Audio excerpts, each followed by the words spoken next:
आज हम बात करेंगे संपत्ति अंतरण अधिनियम 1882 की। ठीक है। संपत्ति अंतरण अधिनियम के बारे में कुछ मुख्य बातें हमको पता होना चाहिए, जैसे कि ये अधिनियम किस सन का है। तो ये अधिनियम है सन 1882 का। इसमें कुल 137 धाराएं बताई गई है। ठीक है। 8 अध्याय है और ये प्रवर्त हुआ है 1 जुलाई 1882 से। ठीक है। इसके बारे में कुछ ऐसे महत्वपूर्ण बिंदु जिसमें जो अगर पता है तो लगभग लगभग सारा का सारा टीपी एक्ट कंप्लीट हो जाता है, मतलब कवर हो जाता है उसमें, क्योंकि मुख्य मुख्य सारी बातें जो रहती है महत्वपूर्ण बिंदु के अंतर्गत बता दी जाती है। ठीक है। तो ऐसी कुछ महत्वपूर्ण बिंदुओं के बारे में हम चर्चा करेंगे संपत्ति अंतरण अधिनियम के।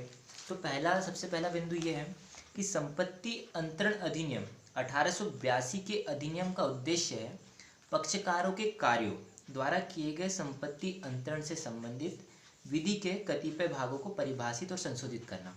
तो मतलब क्या बोल रहा है कि जो संपत्ति अंतरण अधिनियम, ये जो अधिनियम है, इसका उद्देश्य क्या होता है, जो पक्षकार होते हैं, ठीक है, किसी भी कार्य को करने के लिए दो पक्षकार होना आवश्यक है। जैसे संविदा की बात की जाए तो संविदा में दो पक्षकार होते हैं, ठीक है।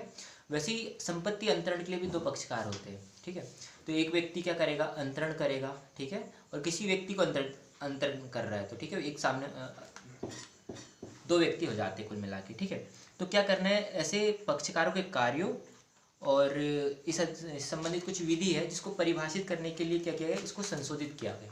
तो ये क्या है, इसका उद्देश्य है, इस अधिनियम का उद्देश्य बताता है, ठीक है। दूसरा महत्वपूर्ण बिंदु ये है कि ये जो अधिनियम है ये प्रवर्त हुआ है 1 जुलाई 1882 से, ठीक है।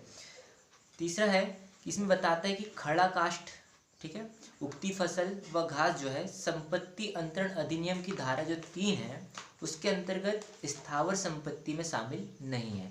मतलब क्या कह रहा है कि स्थावर संपत्ति क्या होगी ये नहीं बताया, इसमें नकारात्मक भाव में बताया कि ये चीज़ें स्थावर संपत्ति के अंतर्गत नहीं आती। तो इसके अंतर्गत क्या क्या है, पहली तो आती खड़ा काष्ठ, दूसरा है उगती फसलें, ठीक है, और वह है घास। 3 चीज़ बताई गई, ये चीज़ें स्थावर संपत्ति नहीं होती।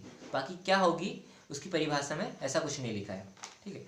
इसके बाद अगला महत्वपूर्ण बिंदु है, न्यायालयों ने मार्ग का अधिकार, स्थावर संपत्ति के भाटक को वसूल करने का अधिकार, बंधक मोचन का अधिकार एवं मछली पकड़ने का अधिकार को स्थावर संपत्ति के रूप में मान्यता दी है, किंतु पूजा का अधिकार एवं रॉयल्टी जो है स्थावर संपत्ति नहीं है। अब पूजा करने का अधिकार क्या है, मतलब एक जैसे मार्ग का अधिकार, जैसे कोई एक रास्ता है जहाँ से एक व्यक्ति रोज आना जाना कर रहा है, ठीक है, तो वहाँ उसका सुखाचार उत्पन्न हो जाता है। तो ये जो अधिकार है ये एक स्थावर संपत्ति का अधिकार माना जाता है, जिसको अमूर्त अधिकार माना जाता है, ठीक है।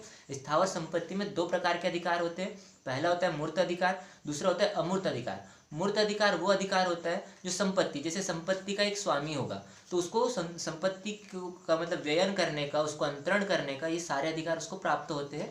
तो इसका मतलब ये है कि वो क्या है, संपत्ति का स्वामी है, अर्थात उसको संपत्ति पर मूर्त अधिकार प्राप्त है, ठीक है। पर स्थावर संपत्ति का जो अमूर्त अधिकार होता है वो स्थावर संपत्ति पर नहीं, स्थावर संपत्ति से संलग्न होता है। जैसे कि वायु का रहता है, उस स्थावर संपत्ति पर आने जाने का जो अधिकार होता है ये अमूर्त अधिकार है उसके, जो दिख नहीं रहा है बट ये उसको है, उसकी जो संपत्ति है उसका उपयोग करने के लिए उसको वो सारे आवश्यक अधिकार जो उसके अंतर्गत आते हैं वे सारे अमूर्त भांति के अधिकार होंगे, ठीक है।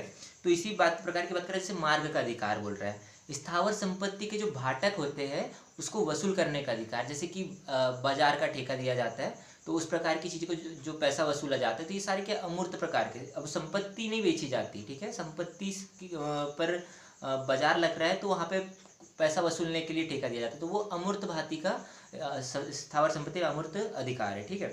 मतलब बंधक मोचन का अधिकार और मछली पकड़ने का अधिकार कुछ लोगों का पीढ़ियों से चला आता है, जैसे कि एक स्थान है जहाँ पे उनके कई पीढ़ियों से, मतलब पिताजी के पिताजी मछली पकड़ते हुए चले आ रहे हैं, उसके बाद मतलब सब पकड़े, मतलब इसका मतलब ये नहीं कि नदी उनकी हो गई, नदी उनकी नहीं है, जहाँ पे वो मछली पकड़ रहे हैं उनको मछली पकड़ने का अधिकार है, वो जो जिस स्थान पे मछली पकड़ रहे हैं वो स्थान उनका नहीं है। तो ये एक अमूर्त स्थावर संपत्ति का अधिकार माना जाता है, ठीक है। परंतु ये कहता है कि इसी प्रकार का जो अधिकार है ये पूजा का अधिकार एवं रॉयल्टी स्थावर संपत्ति के, मतलब ये इसके अंतर्गत नहीं माना जाता। तो जैसे पूजा का अधिकार, जैसे कोई व्यक्ति एक लंबे समय से मंदिर चला जा रहा है पूजा करने के लिए, इसका मतलब ये नहीं कि मंदिर उसका हो जाएगा। हाँ, उसको पूजा करने का अधिकार है पर वो उसका नहीं होगा, ठीक है।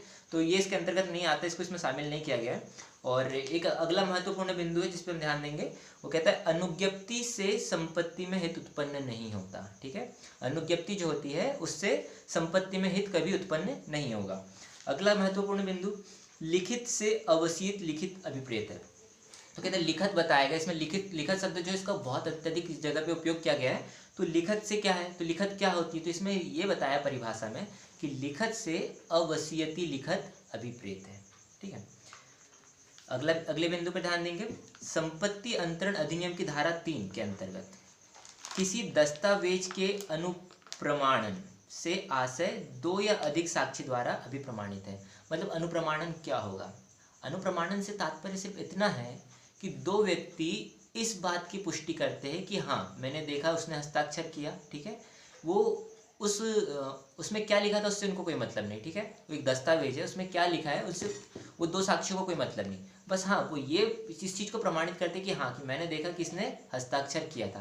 तो इस चीज़ को जो प्रमाणित करता है इसको बोलते हैं अनुप्रमाणन करना, ठीक है। उसके बाद बात करेंगे अगले बिंदु पे, संपत्ति का हस्तांतरण वर्तमान में अथवा भविष्य में किया जा सकता है। अगर मेरे पास कोई संपत्ति है तो मैं उसको वर्तमान समय में अंतरण कर सकता हूँ, हस्तांतरण कर सकता हूँ, किसी व्यक्ति को दे सकता हूँ, किसी प्रकार का विनिमय कर सकता हूँ, ठीक है। भविष्य में भी मैं बोलूँगा कि मेरी संपत्ति में आज नहीं, मैं कल से उसके नाम पे हो जाएगी, ठीक है। मैंने भविष्य के लिए उसको भेज दी कि कल जब आएगा वो ये डेट आएगी तब वो उसके नाम पे हो जाएगी, ठीक है। मैंने ऐसा अंतरण कर दिया, परंतु मैं भूतकाल में जाके अंतरण नहीं कर सकता। अर्थात संपत्ति का अंतरण वर्तमान और भविष्य काल में किया जा सकता है, भूतकाल में नहीं किया जा सकता है, ठीक है। उसके बाद बात करेंगे अगले बिंदु की, एक अथवा अधिक जीवित व्यक्तियों को संपत्ति हस्तांतरित की जा सकती है। मतलब क्या बोल रहे हैं, संपत्ति अंतरण करने के लिए व्यक्ति की सबसे बड़ी शर्त ये कि वो व्यक्ति जीवित होना चाहिए। मृत व्यक्ति के नाम पर कभी संपत्ति अंतरित नहीं की जा सकती, ठीक है। जिसका अस्तित्व इस संसार में ना हो उसके नाम पर अंतरण नहीं किया जा सकता। एक अथवा अधिक जीवित व्यक्ति को संपत्ति हस्तांतरित की जा सकती है, एक या अधिक लोगों के नाम को भी हस्तांतरित की जा सकती है, ठीक है। संपत्ति स्वयं को भी हस्तांतरित की जा सकती है, ठीक है। अब संपत्ति स्वयं को कैसे हस्तांतरित की जाएगी, ठीक है, सोचने वाली बात है। तो संपत्ति का क्या होता है कि जैसे मेरी संपत्ति है, अब मेरे नाम पे है, अब मैं उसको किसी प्रकार से एक कोई ट्रस्ट खोलता हूँ और उसका ट्रस्टी मैं खुद हूँ, ठीक है। तो संपत्ति सारी की सारी मेरी नाम पे आएगी, मैंने वो सारी संपत्ति को अंतरण करके ट्रस्ट में दे दिया, तो ट्रस्टी तो मैं हूँ, तो सारी संपत्ति मेरे पास आएगी। तो मैंने क्या किया, स्वयं की संपत्ति स्वयं को अंतरण किया, ठीक है। तो इस प्रकार से एक छोटा सा दृष्टांत था, बाकी अंतरण करने के लिए बहुत सारे तरीके होते हैं, ठीक है, जो जिससे व्यक्ति स्वयं को अंतरण कर सकता है, ठीक है। जैसे कि ठीक है, इतना काफ़ी। विक्रय इकरारनामा के आधार पर केवल दावा करने के अधिकार का अंतरण किया जा सकता है। अब जो विक्रय इकरारनामा होता है, ठीक है, कि हाँ इस संपत्ति को विक्रय करना है, इसका इकरारनामा हो चुका है, इसके आधार पर केवल दावा करने के अधिकार का अंतरण किया जा सकता है, ठीक है, दावा करने के अधिकार का। उसके बाद बात करते हैं अगले बिंदु पे, अवशेष किराया प्राप्ति के अधिकार का अंतरण किया जा सकता है। मतलब बचा किराया जो है उसका भी उसका जो अधिकार है उसका अंतरण किया जा सकता है, परंतु वो निश्चित होना चाहिए, ठीक है, संभावना मात्र का अंतरण नहीं होता है। डिक्री जो है धन की वसूली के अधिकार का अंतरण किया जा सकता है।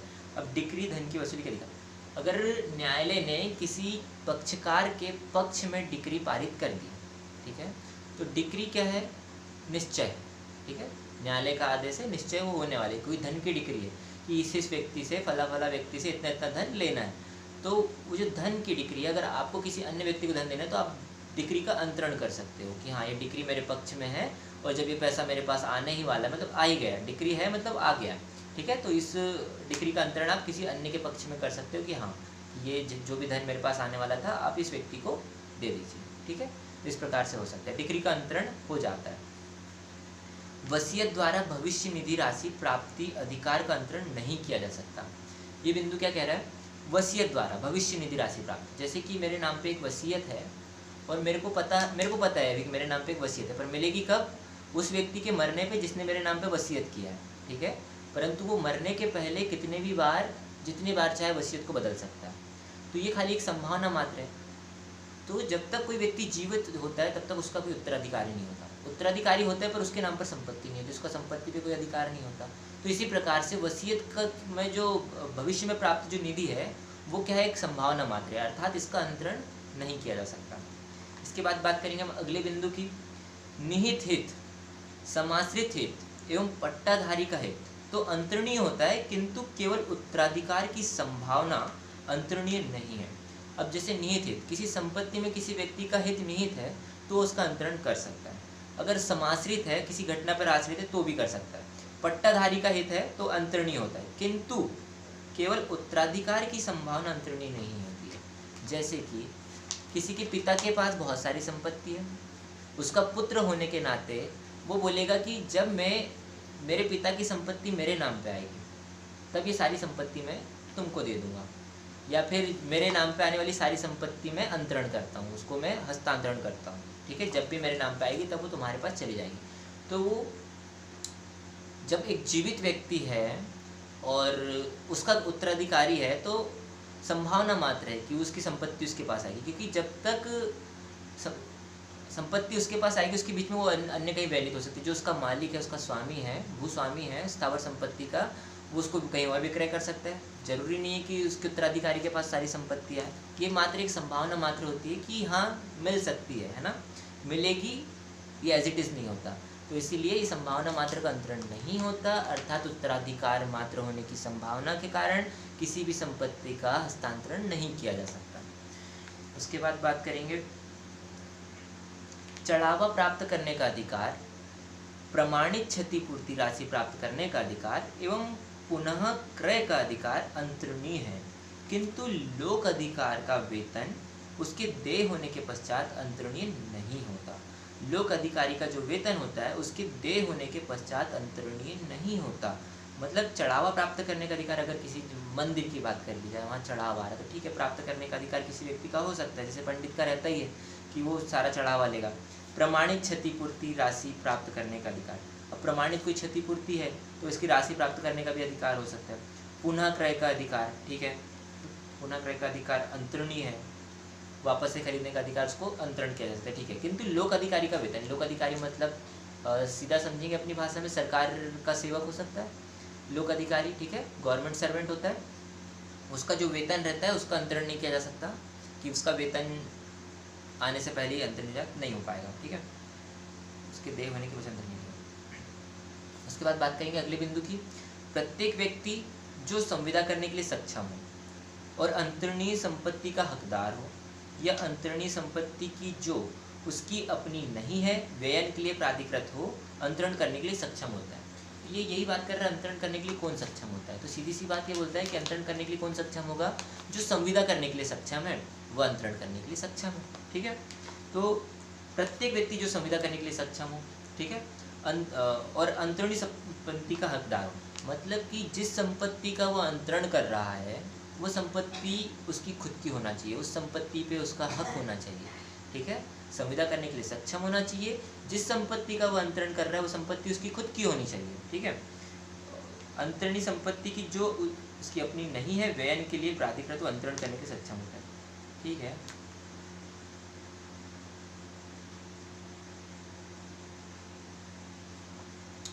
संपत्ति, अब अगले बिंदु पर ध्यान देंगे, संपत्ति अंतरण अधिनियम 1882 की धारा जो 9 है वो बताती मौखिक अंतरण के विषय में।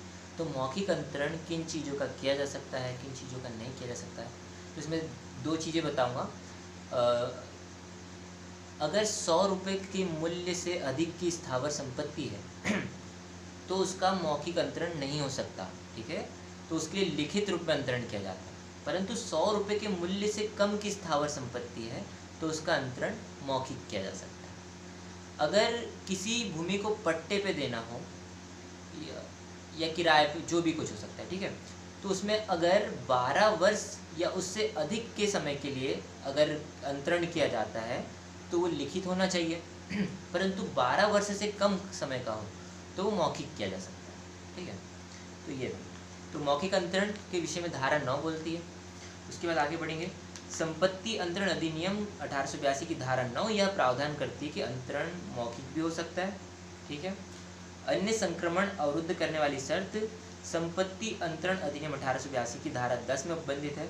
तो अन्य संक्रमण अवरुद्ध करने वाली शर्त, अन्य संक्रमण अवरुद्ध करने वाली शर्त मतलब संक्रमण को अवरुद्ध कर रहा है, मतलब जैसे कि ए ने बी के नाम पे संपत्ति का अंतरण इस शर्त के साथ किया कि बी उस संपत्ति को किसी अन्य व्यक्ति को अंतरित नहीं कर सकता, अंतरण नहीं कर सकता। मतलब संपत्ति पे उसको सारा अधिकार है जिसके नाम पे आई है, तो संपत्ति का उपयोग कर सकता है, परंतु जब वो अपनी संपत्ति को किसी और के नाम पे अंतरण करना चाहता है, किसी को हस्तांतरित करना चाहता है, तो वो ऐसा नहीं कर सकता। ऐसा ए ने उसके ऊपर निर्बंधन लगा के शर्त के साथ संपत्ति अंतरित की थी।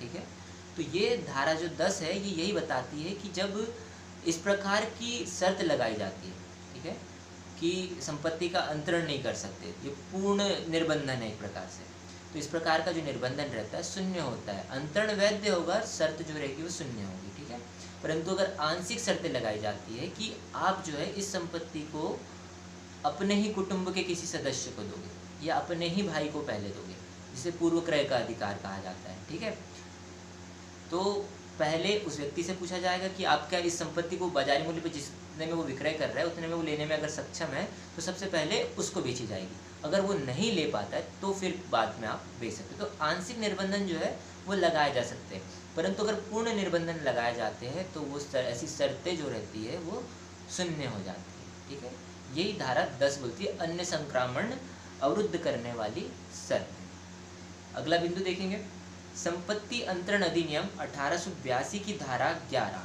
सृष्ट हित के विरुद्ध निर्बंधन प्रावधानित करती है। सृष्ट हित के विरुद्ध निर्बंधन प्रावधानित करती है। हित के विरुद्ध कैसे? जैसे कि कोई स्थावर संपत्ति है, उसका अंतरण किया गया और उसमें कहा गया है, शर्त इस प्रकार की लगा दी गई कि आप जो है इस संपत्ति का उपयोग इसी प्रयोजन के लिए करेंगे। और संपत्ति के अंतरण का मतलब क्या होता है? जिसके नाम पर अंतरण किया जाता है, अंतरण जो रहता है आत्यंतिक होता है, एब्सोल्यूट, और उसको उस पर असीमित अधिकार प्राप्त होते हैं। परंतु क्या ऐसे अधिकार जो उसको एक ही प्रयोजन के लिए, जैसे कि खेत है, उसको कहा गया कि आप सिर्फ उसमें गेहूं की फसल लगाओ, आप इसमें दूसरी फसल नहीं लगा सकते। अगर आप ऐसा करोगे तो अंतरण की गई संपत्ति वापस मेरे पास आ जाएगी। तो इस प्रकार की शर्तें जो रहती है, हित पर जो शर्तें लगाई गई है वो भी शून्य होती है। ठीक है, तो हित धारा 11 इसी के विषय में प्रावधान करती है। अगले बिंदु पे जाके चलेंगे, संपत्ति अंतरण अधिनियम 1882 की धारा जो 13 है अजन्मे बच्चे के फायदे के लिए संपत्ति अंतरण से संबंधित है। अजन्मे बच्चे मतलब अजात शिशु की बात कर रहे हैं धारा 13।